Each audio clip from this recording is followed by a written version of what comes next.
Damiana sorria com as mãos na boca.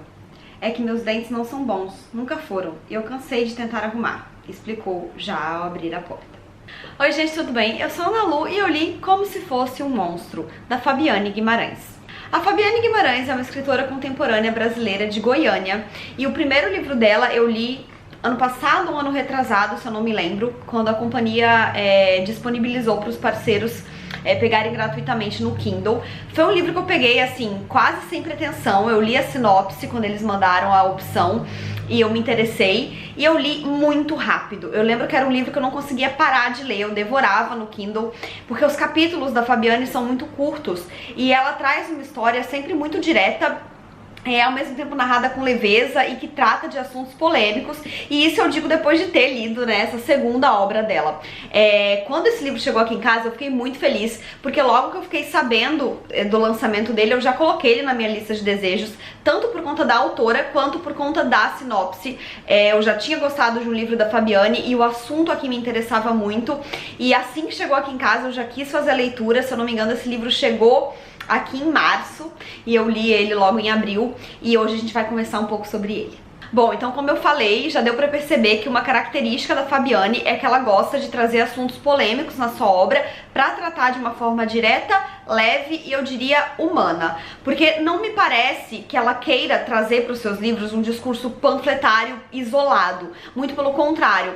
Todo o discurso que ela tem pra trazer tá implícito na vivência dos personagens. E eu acho incrível como ela consegue fazer isso bem. Não vem ao caso aqui falar sobre o tema de Apague a Luz Se For Chorar, até porque o tema principal desse livro, do Apague a Luz Se For Chorar, ele é muito maquiado. E acho que só lendo mesmo que a gente descobre. Já o tema de Como Se Fosse um Monstro tá posto na sinopse, então eu posso falar com vocês. Aqui a gente vai acompanhar a história da Damiana, que sai muito jovem do interior de Goiás para trabalhar como empregada doméstica em Brasília, e ela vê ali, logo que ela se muda para essa casa, é um casal que mora ali, ela vê um entra e sai de garotas o tempo todo na casa, e logo ela descobre então que eles estavam entrevistando essas garotas para encontrar uma possível barriga de aluguel. Eles já estão, né, há algum tempo querendo ter um filho, a mulher não consegue engravidar, e eles então decidem recorrer a uma barriga de aluguel paga, o que por si só já começa ilegal, porque a barriga de aluguel comercializada é proibido no Brasil.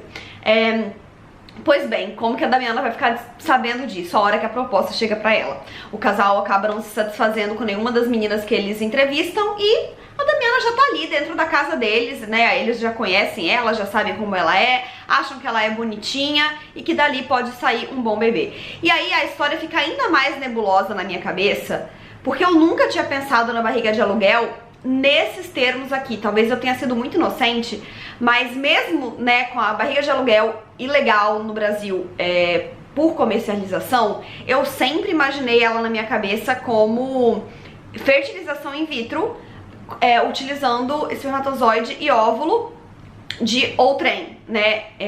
E aqui no caso, não. Aqui no caso fala-se de barriga de aluguel como se fosse uma barriga de aluguel de fato, em que só a barriga estaria sendo alugada, mas não é o que acontece aqui, porque o que a Damiana faz é uma inseminação praticamente caseira. Se eu não me engano é caseira, não me lembro se ela chega aí pro hospital pra fazer inseminação, mas assim, é uma inseminação, então tudo que ela recebe ali é sêmen, o óvulo é dela, então ela não é apenas uma barriga de aluguel, ela é 50% biologicamente responsável por esse bebê.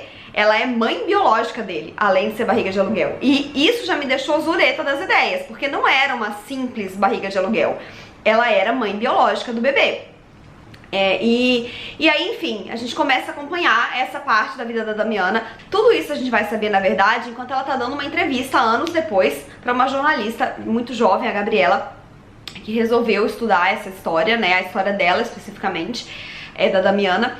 E ela vai narrar o que ela se lembra dessa época, o que ela viveu, mas assim, o tema da barriga de aluguel, ele é espinhoso por si só, é muito complicado, porque nada é preto no branco, e eu vou dizer assim, eu não tenho uma opinião formadíssima sobre o assunto, mas o que eu acho que não tem como não estar em pauta quando se fala sobre esse assunto é que é o poder do capital sobre um corpo feminino, porque afinal de contas, que tipo de mulher é que vai se submeter a esse tipo de serviço, que definitivamente não é como qualquer outro, né? É uma mulher de que classe social? É uma mulher de que cor, em sua maioria das vezes?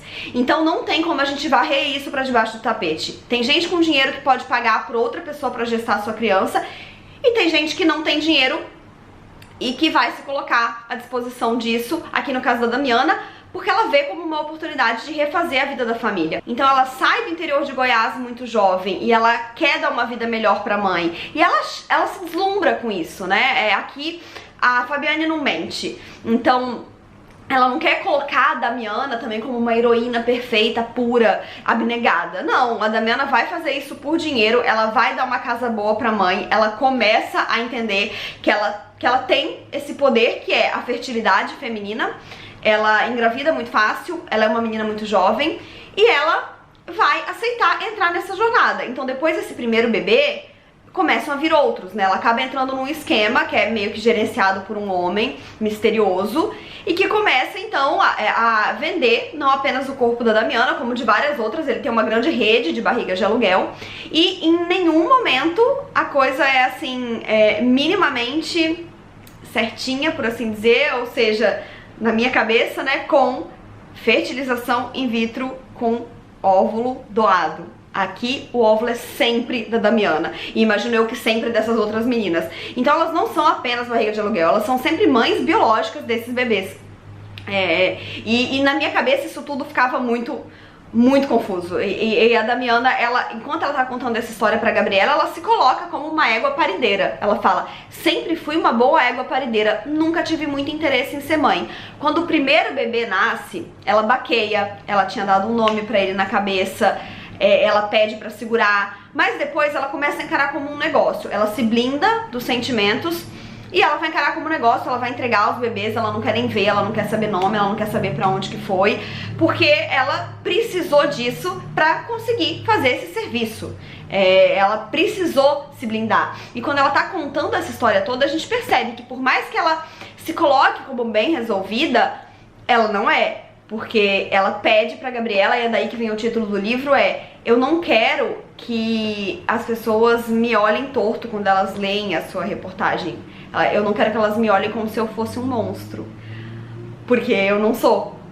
E ela vai, né? É um livro muito curto, mas que vai abordar temas absolutamente delicados. E como eu falei, sem ser numa vibe panfletária. O que a Fabiane traz aqui é uma versão absolutamente humana do que tá acontecendo. A gente tem a versão da Damiana, a gente tem um pouco da interferência da Gabriela nisso, porque a gente vai saber um pouco, né, sobre a vida da Gabriela também. E o que a gente vai ter no final de tudo isso é o que a gente vai pensar sobre essa história, e não apenas sobre essa história, né, mas levando em consideração a nossa bagagem, a nossa visão política. Tudo é político, como a gente sabe bem, e como eu falei, assim, é impossível pensar na barriga de aluguel nos termos da comercialização sem entender que existe aí uma forte problemática do capital, sempre sobre os corpos, né, sempre colocando quem pode pagar em cima de quem não tem dinheiro e ofereceria esse serviço para ganhar, e que, né, em geral é um corpo feminino. Então são questões muito delicadas. E esse livro não traz respostas, né? Acho que o mote da Fabiane é trazer mais perguntas, fazer a gente encerrar o livro e ficar assim com a cabeça pegando fogo, que foi o que aconteceu comigo. Mais um livro dela que eu devorei porque eu não conseguia largar, porque acima de tudo ela traz boas histórias de personagens. Eu me apeguei tanto à história da Damiana que eu não conseguia parar de ler. Eu acho que eu li em um final de semana esse livro, mas, né, sei que ele vai me acompanhar aí por um bom tempo, principalmente porque é um assunto que me move um pouco, né, que me interessa e que, como eu falei, eu não consigo ter uma opinião formada sobre ele, apesar de enxergar todas essas questões políticas envolvidas. Eu não consigo porque nada é tão preto no branco no fim das contas, mas, enfim, não deixa de ser uma questão que me incomoda e que eu acredito sim que seja bastante delicada. É um livro que eu recomendo bastante, inclusive recomendo outro livro da Fabiane também. Eu acho que ela é uma ótima escritora e brasileira contemporânea, jovem, e de quem a gente pode esperar aí muitas obras pela frente, eu espero. E então é isso, gente, eu espero que vocês tenham gostado desse vídeo. Não se esqueçam de se inscrever no canal se ainda não forem inscritos e deixarem o joinha se curtiram, porque isso ajuda muito o canal a crescer. Um beijo e até a próxima. Tchau!